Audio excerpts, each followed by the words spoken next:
A paz do Senhor, sejam muito bem-vindos, estamos aqui mais uma vez, gravando um podcast, hoje da lição de número 4, da nossa revista que tem o tema Relacionamentos em Família.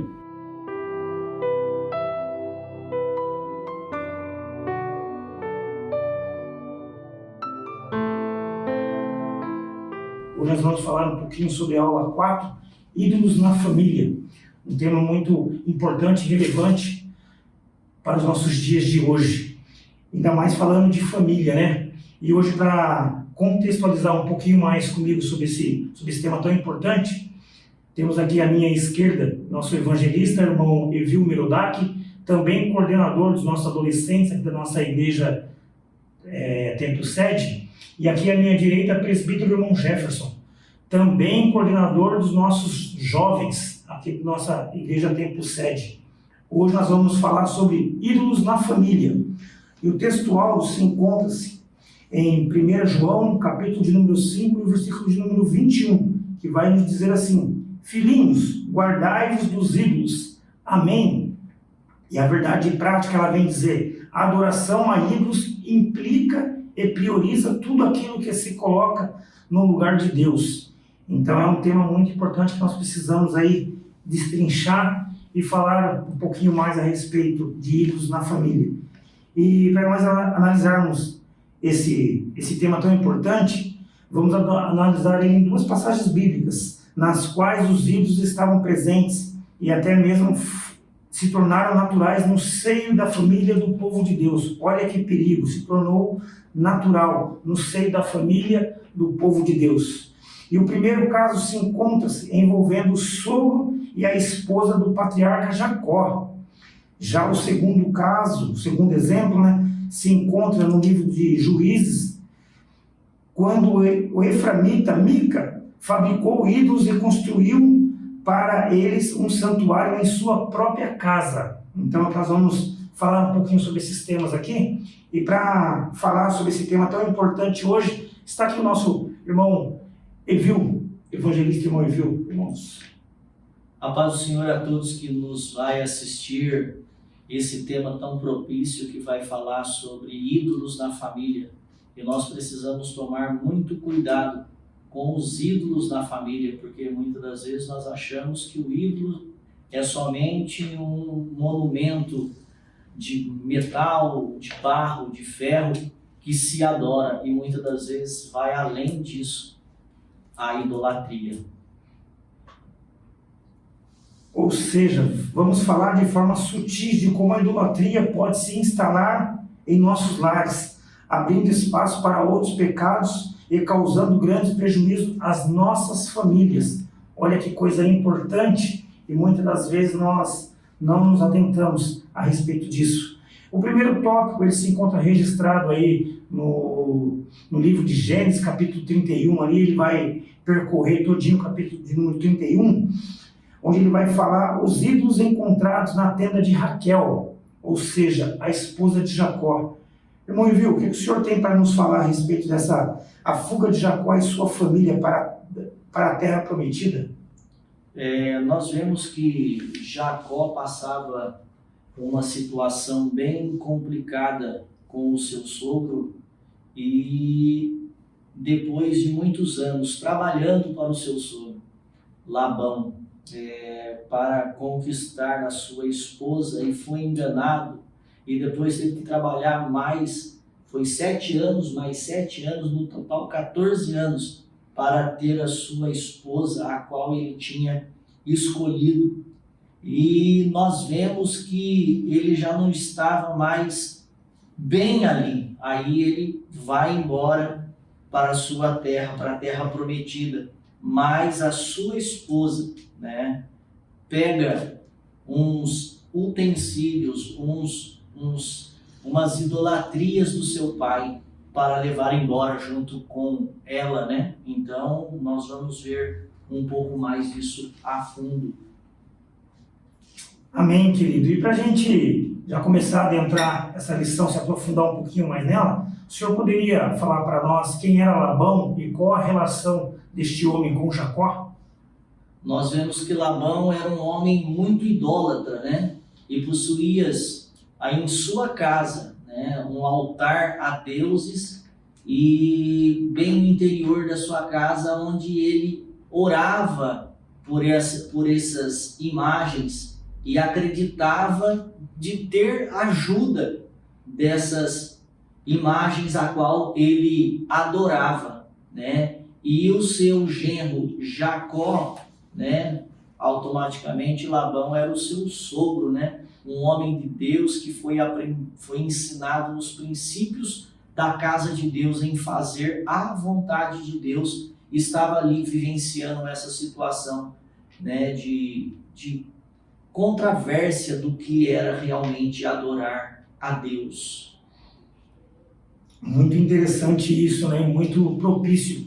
Aqui nós vamos caminhando um pouquinho mais nessa aula aí sobre esse tema tão importante. Nós vamos ver que agora Jacó, ele resolveu, né, voltar para a terra de seus pais. E embora que quando ele sai da terra de seus pais ali, ele sai fugido, com um grande ressentimento em seu coração por causa da desavença que ocorreu entre ele e seu irmão Esaú, né? Mas agora ele resolveu voltar para a terra de seus pais. E no decorrer dessa lição aqui nós vamos ver que Raquel, a sua esposa, ela, de uma certa forma, ela acaba roubando seu pai. Ela acaba roubando seu pai, pegando esses ídolos, né, esses amuletos que ele tinha, seu pai Labão, né, que ele tinha ali guardado em sua casa. E para a gente falar um pouquinho mais sobre isso, eu gostaria de perguntar aqui para o nosso irmão Envio, o que significa os terafins, que nessa aula aqui ele menciona, né? Acreditava ser ajudado, eram na verdade terafins.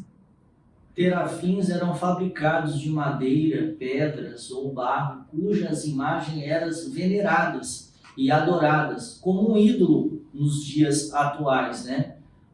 Como um amuleto de proteção, né, familiar e pessoal. Então ele fazia suas devoções ali a essas idolatrias, a esses amuletos da sorte, essas imagens, pretendendo ter, né, a proteção familiar e a proteção pessoal. Mas à luz da palavra de Deus, a gente sabe muito bem que a proteção familiar nós só encontramos aos pés de Jesus. E também a proteção pessoal. É só Deus, é só o próprio Jesus que pode nos dar esta proteção. Muito interessante, né? E, irmão Envio, e para a gente já meio que já começar a finalizar aqui esse primeiro tópico, embora que a palavra-chave desta aula de número 4 ela venha a ser a idolatria, nós vemos aqui que como que funcionava a repartição da herança, né? Ali na questão. E Raquel, ela tinha razão em furtar o seu próprio pai? À luz da palavra de Deus, Raquel não tinha nenhum direito de roubar o seu próprio pai, ou seja lá quem fosse.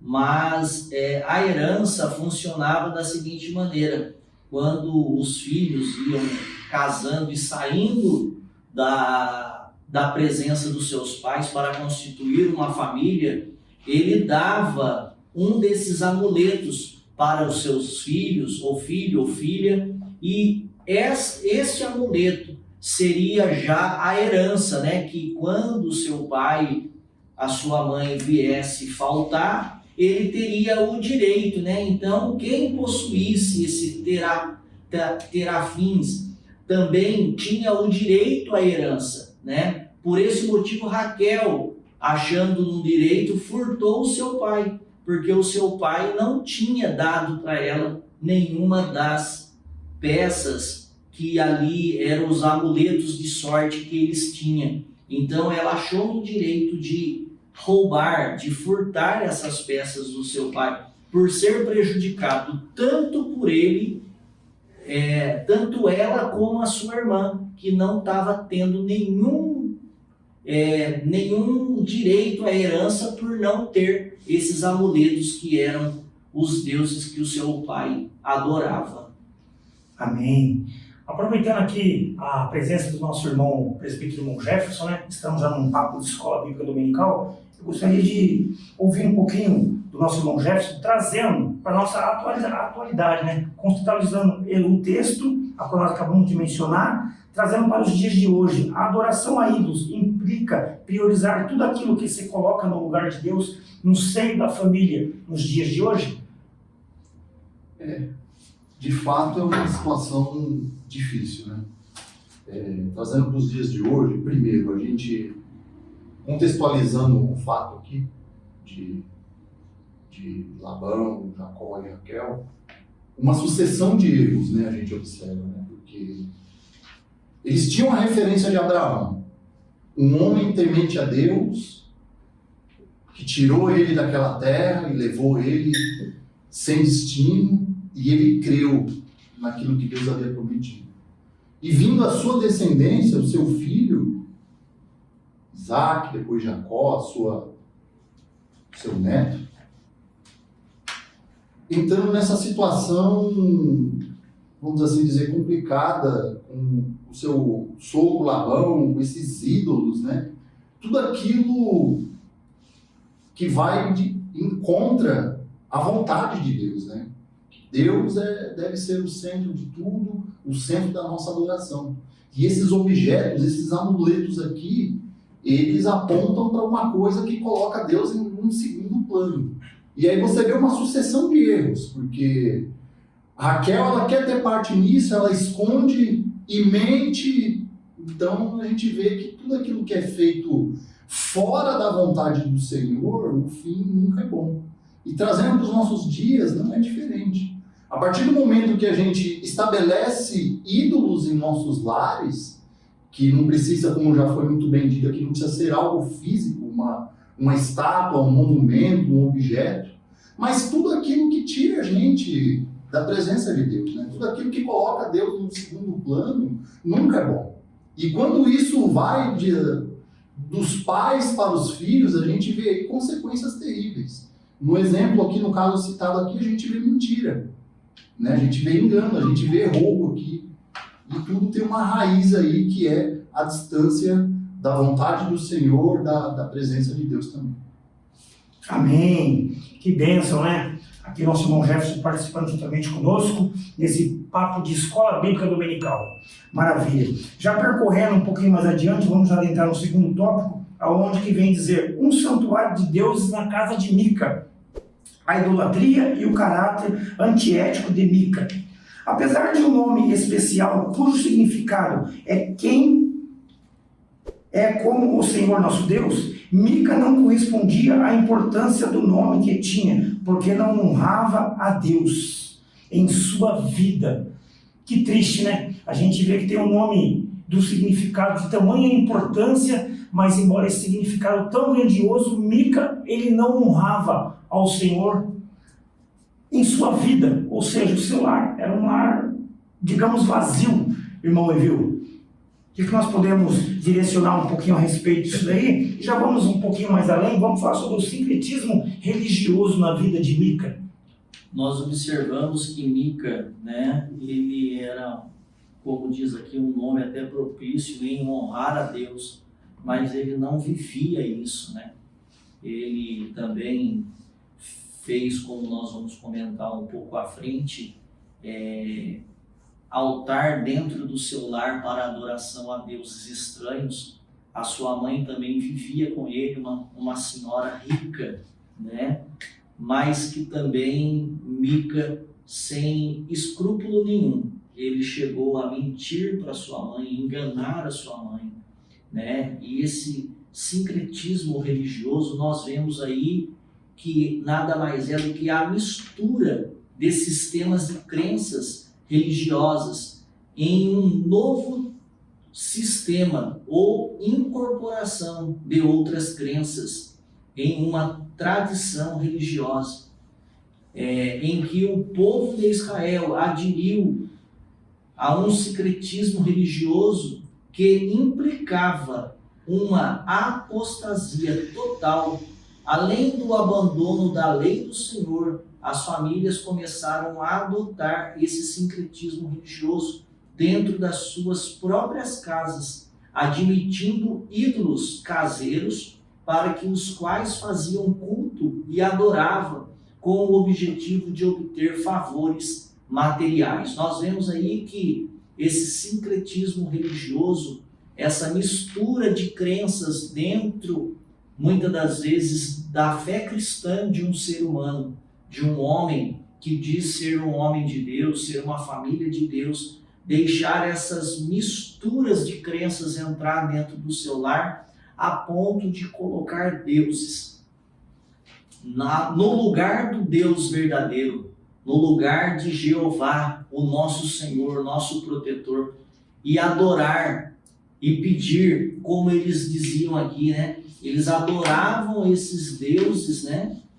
Com o objetivo de obter, né, favores materiais, coisas que passam. Hoje nós temos, amanhã não temos, mas a vida eterna, ela é uma só. Então precisamos dar o verdadeiro louvor, a verdadeira adoração ao único Deus que é vivo e que pode nos salvar. Olha que interessante que é isso que o nosso irmão Evil acabou de falar, que eu iria já fazer uma segunda pergunta para ele, mas nem cabe mais porque ele já respondeu juntamente com essa do sincretismo religioso, o que seria causado o abandono ético e moral, né, de Mica, a ponto que ele chegou a roubar a sua própria mãe. Irmão Evil, então vamos já pular essa próxima pergunta e vamos para a terceira, né, onde vai que Mica ele consagrava os filhos e os fez sacerdotes, santos ou profanos, até ofende. Nós vemos aqui que tinha um homem que era o chamado Mica em casas de deuses, que fez um efode ou terafins e consagrou o seu próprio filho. Muitas das vezes nós vemos aqui se é um sacerdote santo ou profano, né? E hoje, nos dias atuais, já pegando um gancho nesse assunto, nós vemos que escrito está no livro de Tiago, não me lembro o capítulo aqui, mas ele fala dizendo que muitos que vêm à igreja, que participam do culto, que não tem o centro Jesus Cristo, ele procura homens, ele procura falas que vai encher o seu ego. E muitas das vezes o que estava acontecendo na vida da família de Mica era isso. Ele consagrou o seu filho a sacerdote, fazia essas imagens, esses amuletos para adoração, e nós vemos aqui no conteúdo dessa história que chega um outro homem ali, que é também consagrado a ser um levita da casa de Deus. E muitas das vezes não é assim que se funcionam as coisas, né? Deus, ele dá a direção ao pastor da igreja para levantar um para doutor, outros para ensinar, outros para ser o levita da casa de Deus. E aqui nós vemos que ele misturou todo o santo com o profano e foi idolatrando a coisa e colocando as coisas ao seu bel prazer, colocando um sacerdote que ele gostava muitas das vezes, que é o próprio filho. E é como está escrito em Tiago: levanta homens, doutores, que falam aquilo que eu gosto de ouvir. E não é bem assim a palavra de Deus, porque na hora nós precisamos também ser repreendidos e sermos chamados a atenção quando nós não estamos corretamente certo. Ou seja, irmão Evil, Mica estava tão atolado num período, podemos dizer, um período aí grande, no abandono às leis e os mandamentos de Deus, que ele se enraiza na idolatria, no politeísmo pagão. Podemos afirmar isso com clareza, então, nesse tópico, né?